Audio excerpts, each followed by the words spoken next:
సమస్యతో బాధపడుతున్నారా? ఇప్పుడు లేజర్ చికిత్సతో ట్రీట్మెంట్ రేంజ్ హాస్పిటల్స్ లో శాశ్వత పరిష్కారం. ఇప్పుడే సంప్రదించండి. చికెన్ నెక్ ఆదివారం వస్తే కోడి తల కోయడం అనేది కామన్ అంశం. కానీ ఇప్పుడు దేశాలకు సంబంధించినటువంటి సరిహద్దుల్లో ఈ కోడి మెడలు కోసే పనిపైన ఫోకస్ పెట్టారు. భారతదేశానికి సంబంధించి నార్త్ ఈస్ట్ రీజియన్ని కట్ చేయాలంటే చికెన్ నెక్ని కట్ చేస్తే చాలు అని బంగ్లాదేశ్ సూపర్ అడ్వైజర్గా ఉన్నటువంటి మహమ్మద్ యూనస్ చేసినటువంటి కామెంట్స్ ఇప్పుడు బంగ్లాదేశ్కు ఉన్నటువంటి కోడి మెడలు ఎన్ని అని లెక్క తేల్చేటువంటి పనికి కారణమవుతుంది. అస్సాం ముఖ్యమంత్రి హిమంత బిశ్వ శర్మ ఒక సీరియస్ కామెంట్ చేశారు. బంగ్లాదేశ్ కోడి మెడలుగా చికెన్ నెక్స్గా 2 ప్రాంతాలు ఉన్నాయి. భారత్ తలుచుకుంటే 2 నిమిషాల్లో వీటిని కట్ చేయొచ్చు అని చెప్పారు. అసలు ఈ కోడి మెడ కథ ఏంటి?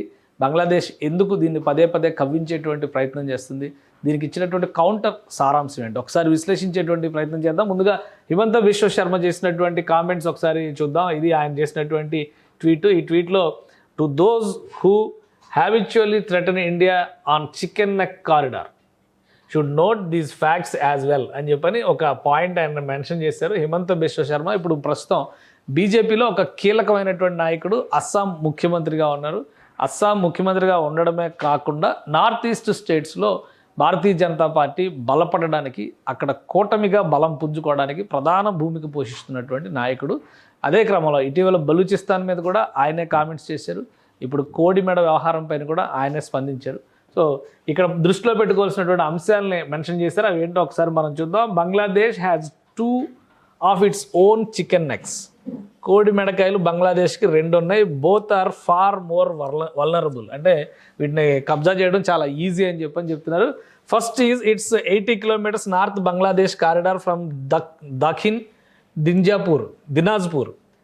Dinajpur to south west Garo Hills. Any disruption here can completely isolate the entire Rangpur division అనేది కూడా చాలా ముఖ్యమైనటువంటి ఉత్తరాది బంగ్లాదేశ్ భాగం ఇది. సో ఇది అసలు స్వాతంత్రం ఇచ్చేటువంటి క్రమంలో, దేశ విభజన జరిగే సమయంలో కూడా ఇక్కడ 45% మోర్ దెన్ 45% హిందూస్ ఉన్నారు. కాబట్టి ఈ డివిజన్ ఇండియాలో ఉంచాలనేటువంటి డిమాండ్ కూడా బలంగా వచ్చింది. కానీ బ్రిటిష్ వాళ్ళు దీన్ని ఉద్దేశపూరితంగా బంగ్లాదేశ్కి అప్పగించారు. దానివల్లనే అసలు కోడిమెడ అనేది భారతదేశానికి ఏర్పడింది. సో ఆ కోడిమెడని కట్ చేయాలనేటువంటి ప్రతిపాదనలకి ఈయన ఇప్పుడు కౌంటర్ ఇచ్చారు. సో అందులో ఇంకొకటి సెకండ్ పాయింట్ ఏంటంటే, second is 28 kilometres Chittagong corridor from south Tripura till the Bay of Bengal.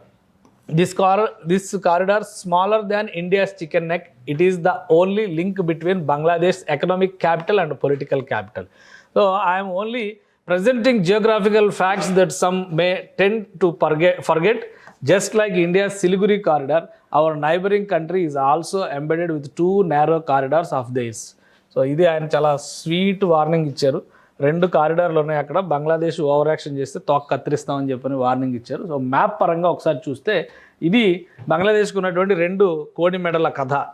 వీటిని కనుక కట్ చేస్తే ఖచ్చితంగా బంగ్లాదేశ్ ఈ మొక్కలను కోల్పోతుంది, ఈ ప్రాంతాన్ని కోల్పోతుంది.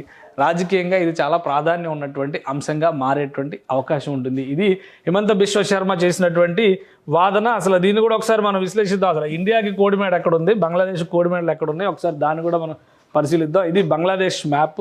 ఈ బంగ్లాదేశ్ మ్యాప్ను మనం ఒక్కసారి ఇక్కడ జూమ్ చేసి చూస్తే ఈ బంగ్లాదేశ్ బార్డర్లో ఉన్నటువంటి ఈ ప్రాంతం మొత్తం కూడా వెస్ట్ బెంగాల్.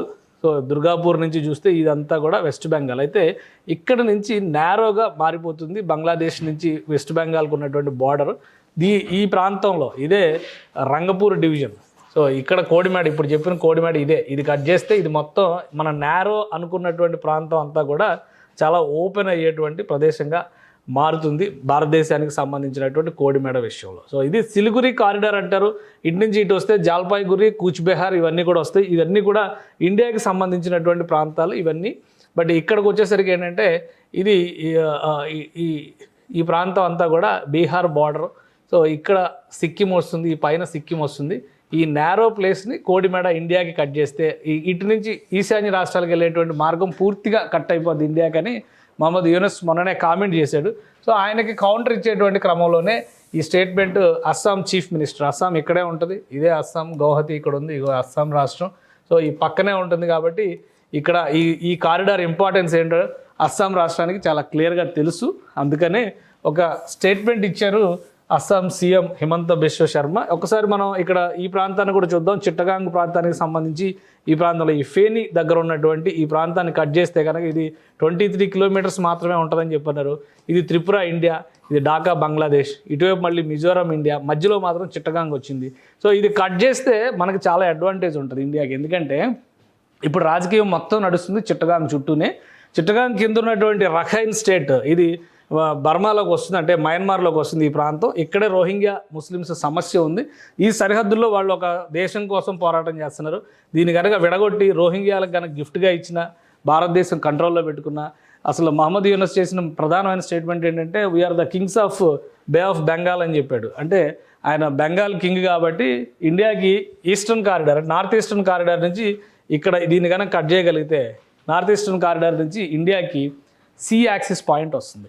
సో అందుకని చెప్పనే అప్పుడు ఫైనాన్షియల్గా ఈ ఎకనామికల్గా అనేక అంశాలను దృష్టిలో పెట్టుకొని చూసినప్పుడు ఈ ప్రాంతం అంతా కూడా ప్రాస్పరస్ అవడానికి ముఖ్య పాత్ర పోషిస్తుందనేటువంటి అభిప్రాయంతో హిమంత బిశ్వ శర్మ చెప్పారు. టెక్నికల్గా దీన్ని కనుక కట్ చేస్తే ఇండియాకి సముద్ర తీరం వస్తుంది, రోహింగ్యా సమస్యకి పరిష్కారం వస్తుంది.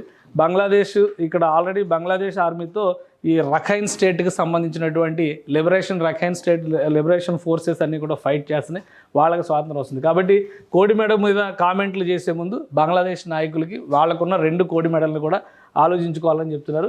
ఒకవేళ అదే కన్నా కట్ చేస్తే ప్రజెంట్ బంగ్లాదేశ్ మ్యాప్ ఇగో ఈ విధంగా ఉంటుంది. రంగపూర్ డివిజన్ ఇక్కడ కట్ చేస్తే ఇది ఎగిరిపోతుంది, ఇది కట్ చేస్తే ఇక్కడ ఇది ఎగిరిపోతుంది. ఈ 2 పోతే బంగ్లాదేశ్ మ్యాప్, కొత్త మ్యాప్ ఈ విధంగా ఉంటుంది.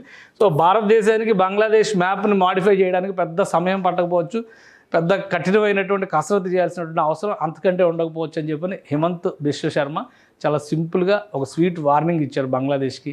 బంగ్లాదేశ్లో తీవ్రమైనటువంటి భారత వ్యతిరేక భావజాలాన్ని వ్యాప్తి చెందించేటువంటి ప్రయత్నం పెద్ద ఎత్తున జరుగుతుంది. ఈ టెంపరీ గవర్నమెంట్ అడ్వైజర్ రూపంలో మహమ్మద్ యూనస్ బాధ్యతలు తీసుకున్న తర్వాత ఇది మరింత యథేచ్ఛగా జరుగుతుంది.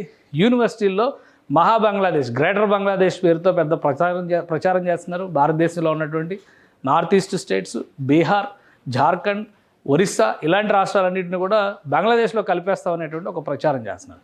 సో బంగ్లాదేశ్ మ్యాప్ను మార్చడానికి భారత్కి శక్తి సరిపోతుంది, బంగ్లాదేశ్ మాత్రం భారత్ మ్యాప్ను మార్చజాలదు అనేటువంటి వార్నింగ్ హిమంత్ బిశ్వ శర్మ ఇచ్చారు. ఒక రకంగా హిమంత్ బిశ్వ శర్మ ఇచ్చారంటే బీజేపీ ఐడియాలజీలో ఒక స్ట్రాంగ్ పాయింట్ బయటకు వచ్చినట్టు.